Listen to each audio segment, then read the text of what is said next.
Welcome back to a Rough Cut Homestead. If you've managed to set up a foreign bank account ahead of your international move, then you have exactly the type of expertise that we want to hear about, because we're crowdsourcing and sharing experience so that you can get on with it faster. If you're needing to or already struggling with setting up a foreign account without boots on the ground, then stick around, because what you'll find here is not a travel guide, but it could be your GPS. Let's go.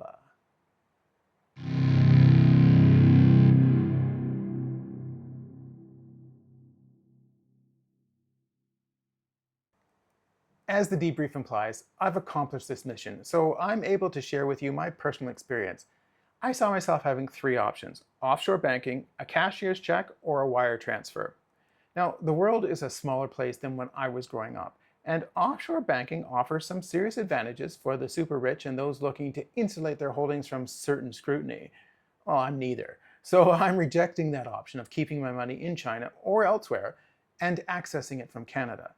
I feel that the inconvenience and risk of losing access to it makes this a nightmare scenario. One gargantuan advantage of a cashier's check is that it can be completed locally and you don't have to set up a foreign bank account in advance. Another advantage is that the cashier's check travels with you, so you can keep your grubby little paws on it as much as you want. There are, however, some risks. The Canadian Border Services Agency allows you to bring up to $10,000 Canadian into Canada without issue, and cashier's checks are subject to the same customs restrictions as cash. While you can bring in excess of the limit, you must declare it, and you will face additional scrutiny, and frankly, who wants that complication? Although cashier's checks can be replaced if lost or damaged, I suspect that the process would be rather drawn out and uncomfortable, all the while you don't have access to your money. If you have any highly compelling reasons to consider cashier's checks, then please share them in the comments below. Otherwise, I'm rejecting this option from my move. The advantage of a wire transfer is that it's fast, reliable, and generally a straightforward process. It does require that there be a destination country bank account, but that shouldn't be a problem.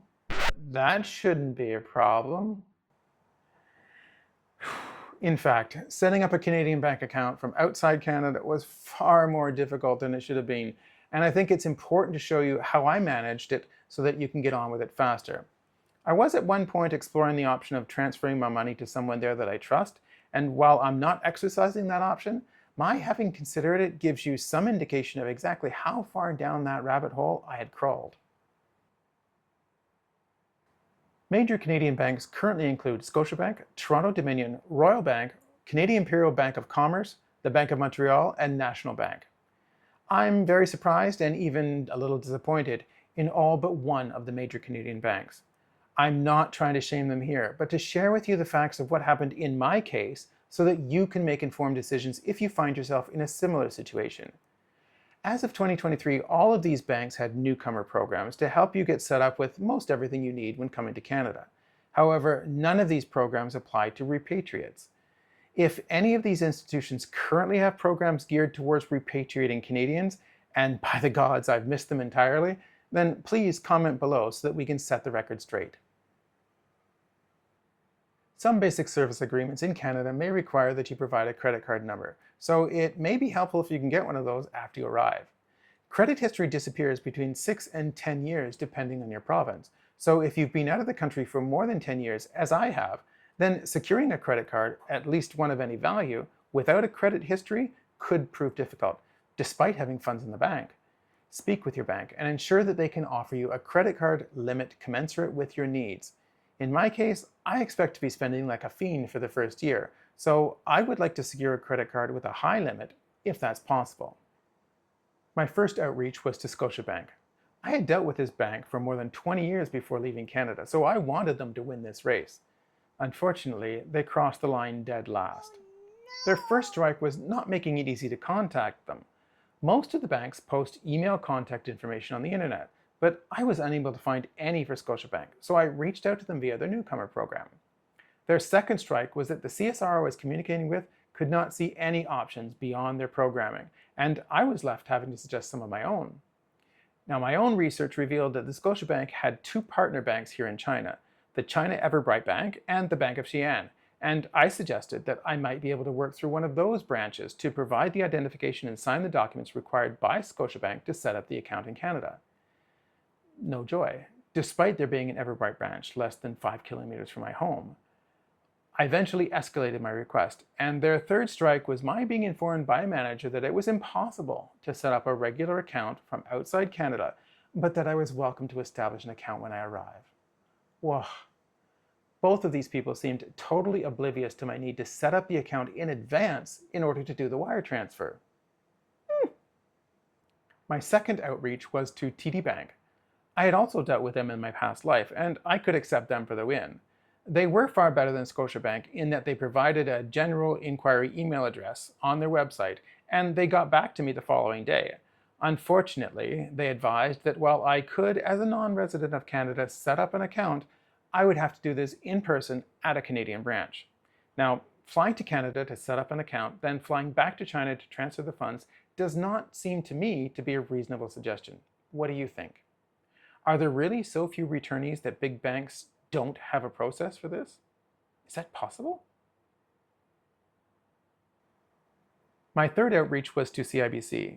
They provided customers an option to set up an account, but they were requesting I provide all my personal details, including a passport and income, and they were asking for this online no less. This process did not feel secure, almost like a phishing website masquerading as a bank, so I quickly backed out. I don't know if I would have been successful with CIBC if I'd continued, but I suspect it would have been a dead end. That's when I remembered that Canada has HSBC, and HSBC is also available here in mainland China. I reached out via their general inquiry email and received a reply the following day. Their response was professional but scripted, regurgitating a lot of the information readily available on the website, so not very helpful. My subsequent research suggested that HSBC's expat bank is essentially an offshore bank, so previously rejected for other reasons. But wait! I discovered that there are several Bank of China in Toronto. I reached out to a Toronto branch thinking, as with Scotiabank, that I could use one of their branches here in China to facilitate the paperwork necessary to set up an account in Canada. No response to my emails. I tried a second Toronto branch. No response to my emails. Are Canadian banks really this flush with money that they don't need mine? Well, as mentioned, I was eventually able to set up an account thanks to RBC Royal Bank. Finding the email point of contact on their website was a wee bit convoluted, but I eventually found it. RBC got back to me the following day, and wow, I immediately felt that personal touch. This was not a "we're here to help" or "we appreciate your interest" response. No. This was a "my name is, and here are my recommendations for you." My banking advisor introduced himself and provided an application form as a secure attachment. He advised, as anticipated, that I could open a no monthly fee savings account for deposit only, meaning that I could deposit the funds, but I could only withdraw them after I arrive in Canada. That's not a problem. That's exactly what I was looking for. The PDF application form was straightforward. I would need to get it notarized, which was a hassle, but that's doable. What ended up making the overwhelming difference here was their cooperation, communication, and professionalism. So, that was my test run back in 2023. RBC Royal Bank outdid themselves in 2025 when I was ready to proceed. One thing I could never quite accept about these banks was the absence of any of the readily available technological solutions. Remember I said at the onset that the world is a smaller place than when I was growing up? So where are all of the conference calling options for face-to-face communication with any of these institutions? I figured there had to be a better way, so I went out and found it. I was able to get the email address of a Canadian RBC branch manager, and I reached out to them. We set up a conference call. I provided my personal details, showed them my passport and face on camera so they could snap an image showing both together, and he opened an account for me as if I was already at the branch.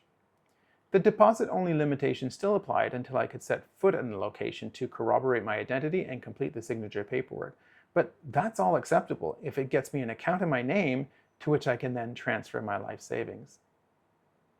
Beyond this, I was provided a high-limit credit card solution, despite no longer having any credit history in Canada. RBC suggested that I invest in a Guaranteed Investment Certificate, or GIC, in the amount of credit I want on the card, then put that GIC up as collateral against it. That's clever. Their cooperation in problem solving was refreshing, and I recommend you contact them for all of your Canadian banking needs. With that, it's time for me to go. Good luck to us all in what lies ahead, and you're always welcome back at a Rough Cut Homestead.